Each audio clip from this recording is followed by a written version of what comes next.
Hello दोस्तों। तो सबसे पहले आप सभी को मेरा प्रणाम। मेरा नाम है नम्रता और मैं हूं उत्तराखंड के कोरदार से।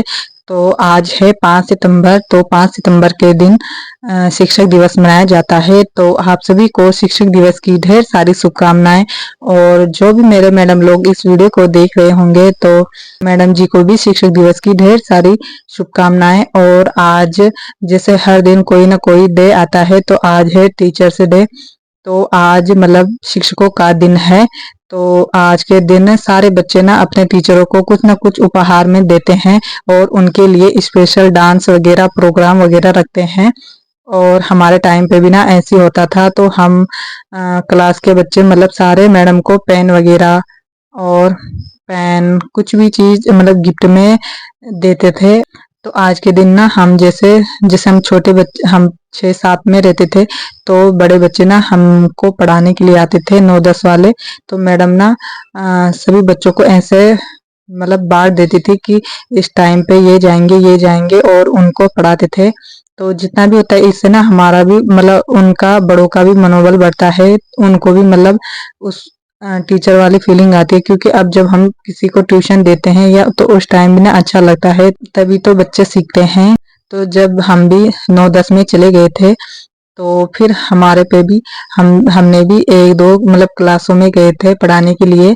तो जो छोटे छोटे बच्चे होते हैं ना तो वो बहुत शरारतें करते हैं, मतलब हल्ला वगैरह करते हैं, मतलब पढ़ाई पे ज्यादा ध्यान नहीं देते हैं। तो उस टाइम ना मतलब उनको देख के लगता है कि ये पढ़ाई क्यों नहीं कर रहे हैं। अगर ये पढ़ लिख जाए तो कुछ बन जाए तो अच्छा होगा। और उस टाइम ना बच्चे बिल्कुल भी ध्यान नहीं देते पढ़ाई पे क्योंकि हम तो गांव में पढ़े हैं। तो गांव में ज्यादातर लगातार काम, घर में जाओ तो काम ही काम होता है और स्कूल में जाके ही हम पढ़ाई करते थे और घर में भी करते थे लेकिन इतना नहीं करते थे। तो दोस्तों मैं जो भी मतलब घर वाले होते हैं तो उनसे मैं कहना चाहूंगी कि अपने बच्चों को अपने बच्चों पे ध्यान दीजिए। उन गांव में ये होता है ना कि बच्चों पे बिल्कुल भी ध्यान नहीं देते हैं और अब तो धीरे धीरे देने भी लग गए। नहीं तो घर में जाओ तो काम ही बताते हैं उनको कि ये कर देना वो कर देना। और चलो काम भी करना है लेकिन साथ साथ में पढ़ाई भी करनी है। और दोस्तों मैं अपनी बात बताऊं तो हम भी पढ़ने लिखने में सही थे लेकिन मैंने भी एमए तक की पढ़ाई की है। तो काफी बच्चे मतलब आगे की सोचते हैं कि हम आगे कुछ करें। हम जैसे आगे पढ़ना चाहते हैं लेकिन हमारे पास एक उसके बाद एक वो हो जाता है कि घर में मतलब मैं भी मिडिल क्लास फैमिली से हूँ। तो हमें मतलब 22-23 साल हो गए तो उसके बाद ऑप्शन मिलता है कि या तो आगे पढ़ाई करो या शादी करो। तो दोस्तों जो मिडिल क्लास वाले फैमिली होते हैं ना उनके पास मतलब ये दूसरा ऑप्शन कम ही रहता है कि वो पढ़ाई आगे करे क्योंकि ये होता है ना कि आप बीएड वगैरह भी कर लेते हो या पढ़ाई में आगे भी जा लेते हो तो फिर जॉब वगैरह नहीं लगती है। तो फिर घर वाले भी परेशान हो जाते हैं और ये दबाव हमेशा बना रहता है कि मतलब शादी तो करनी ही है। तो अब पहले क्योंकि इतना खर्चा होता नहीं है तो शादी तो तभी भी करनी है। फिर वो कहाँ से इतना खर्चा लाएंगे। तो हम मतलब सभी ऐसा करते हैं कि शादी कर लेते हैं फिर उसके बाद अगर अच्छा ससुराल मिल जाए तो वहाँ पढ़ाई जारी रखेंगे। तो बहुत सारे सोचते हैं कि मतलब हम उसके बाद भी पढ़ाई जारी रखना चाहते हैं। तो कई ससुराल वाले तो बोलते भी हैं कि हाँ पढ़ाई जारी रख सकते हो, कर सकते हो। तो काफी तो कराते भी हैं लेकिन बहुत सारे ऐसे होते हैं कि जो उसके बाद ना मतलब उस पर ध्यान नहीं देते हैं। तो फिर ये होता है ना कि अगर कोई बच्चा पढ़ा लिखा होगा तो उसे मतलब बहुत बुरा लगता है कि मैं आगे नहीं पढ़ पा रही हूँ, आगे नहीं बढ़ पा रही हूँ। तो मैं उनसे कहना चाहूंगी कि जो भी मतलब ऐसी सिचुएशन में होते हैं तो प्लीज उनको ना आगे पढ़ाइए। तो वो मतलब अगर आगे पढ़ेंगे तो कुछ बन जाएंगे तो वो आपके घर का ही मतलब आपके घर के लिए अच्छा होगा। वो अपने बच्चों को भी अच्छी शिक्षा देंगे। दोस्तों ये होता है ना कि अगर तो उनके पास अच्छी इनकम रहेगी तो अपने बच्चों को भी अच्छी शिक्षा देंगे, अच्छा जीवन देंगे। तो मतलब हर चीज की सुविधा होगी। तो चलिए दोस्तों मैं वैसे ज्यादा मतलब बोल नहीं पा रही क्योंकि मुझे इतना आदत नहीं है किसी चीज के बारे में बोलना। और दोस्तों ना मेरे पास भी दो ऑप्शन थे कि मतलब मैं शादी कर लूं या पढ़ाई जारी रखूं। तो उसके बाद ना ये हो गया था कि मतलब गांव में ऐसे होता है, सभी के साथ ऐसे होता है कि वो अगर बीए बीएससी कुछ भी कॉलेज कर लेंगे तो उसके बाद उनकी शादी होनी मतलब जल्दी ही करा देते हैं। तो उन पे ये दबाव रहता है और हमेशा ही मतलब हर कोई लड़की यही सोचती है कि उसके बाद तो शादी होनी करनी है, तो शादी वो हाँ बोल देते हैं शादी के लिए।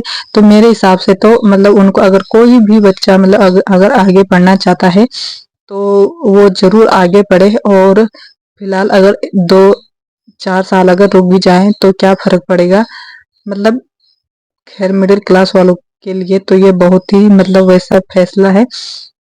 तो अगर मुमकिन हो सके तो जरूर वो पढ़ाई करें, क्योंकि ये होता है ना कि अगर शादी हो जाए तो उसके बाद चांस बहुत कम रह जाते हैं कि आप पढ़ाई जारी रख सकें।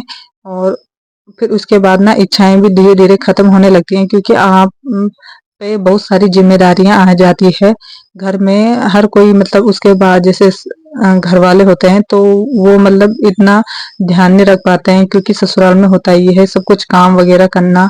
तो धीरे धीरे उन पे ना घर की सारी जिम्मेदारियां आ जाती है तो वो पढ़ाई जारी नहीं रख पाते हैं। तो मैं उन सभी से कहना चाहूंगी कि प्लीज आप अगर हो सके तो शादी से पहले ही मतलब अपने लिए मतलब जो भी करना चाहते हैं तो वो कीजिए। दोस्तों सबसे पहले मैं आप सभी से माफी मांगना चाहूंगी अगर मैंने इस वीडियो में कोई बात मतलब गलत बोली हो या आपको बुरी लगी हो, तो प्लीज मुझे माफ करना। और मेरा किसी को मतलब गलत बोलने का कोई इंटेंशन नहीं है। तो मैं उनके लिए आवाज उठाना चाहती हूँ कि बहुत सारे लड़कियां मतलब कर भी लेते हैं बीएड वगैरह तक पूरा मतलब कर लेते हैं, लेकिन उनके पास जॉब नहीं होती है और उसके बाद उनकी शादी हो जाती है तो घर वाले मतलब बहुत कम सपोर्ट करते हैं कि आप टीचिंग लाइन में जाओ। और उसके बाद ये होता है ना कि आप पे सारी जिम्मेदारियां डाल देते हैं। तो दोस्तों अगर कोई भी मतलब उसके बाद जैसे पढ़ना चाहते हैं तो नहीं पढ़ पाते हैं, क्योंकि उनके पास जिम्मेदारियां आ जाती है। दोस्तों तो अगर आप भी इस सिचुएशन में हो कि आपने पढ़ाई की है और आपके पास मतलब अगर शादी के बाद तुरंत जॉब लग जाए तो ठीक है, नहीं तो अपने लिए आवाज उठाइए। और मैं उनके घर वालों से भी प्लीज विनती करती हूँ कि उनको सपोर्ट कीजिए कि वो आगे बढ़ सके और वही मतलब इस देश को ना मतलब वो अच्छी शिक्षा देंगे तभी तो आगे बढ़ेंगे। तो दोस्तों मैं आप सभी से एक ही गुजारिश करूंगी कि अगर हो सके तो उनको सपोर्ट कीजिए, अपने बच्चों को ज़्यादा से ज़्यादा सपोर्ट कीजिए। और अगर किसी की बहू है वो पढ़ना चाहती है आगे तो प्लीज उसे सपोर्ट कीजिए।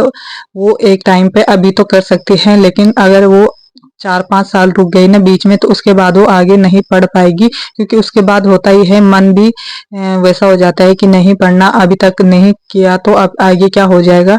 तो दोस्तों प्लीज उनको सपोर्ट कीजिए। और जो भी इस मतलब काफी सारे होते हैं टीचिंग की लाइन में नहीं लेकिन हर कुछ में, तो उनको प्लीज सपोर्ट कीजिए अगर वो करना चाहते हैं तो उनको सपोर्ट करना, क्योंकि अगर वो खुश रहेंगे तो वो आपको भी खुश रखेंगे।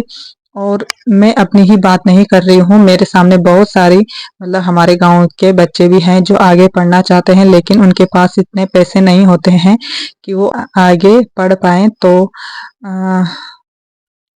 तो मैं बस यही कहूंगी अगर पढ़ सको तो आगे मतलब पढ़ लेना, क्योंकि जिंदगी एक ही बार मिलती है, बार बार नहीं मिलती है। और मौके भी ना अभी ये होता है कि इस टाइम पे हम 2-4 साल में मतलब हम पढ़ लेंगे तो सही रहता है, लेकिन अगर 2-4 साल हम पढ़ाई छोड़ देंगे तो उसके बाद नहीं पढ़ पाते हैं। तो मैं उनसे यही कहना चाहूंगी कि जी जान लगा दो लेकिन पढ़ाई पर ही ध्यान देना। और हमारे गांव में ना बहुत सारे बच्चे ऐसे हैं कि जो पढ़ाई में इतने आगे थे लेकिन कुछ कारणों से वो आगे पढ़ नहीं पाए, तो वो बस ऐसे ही है अब।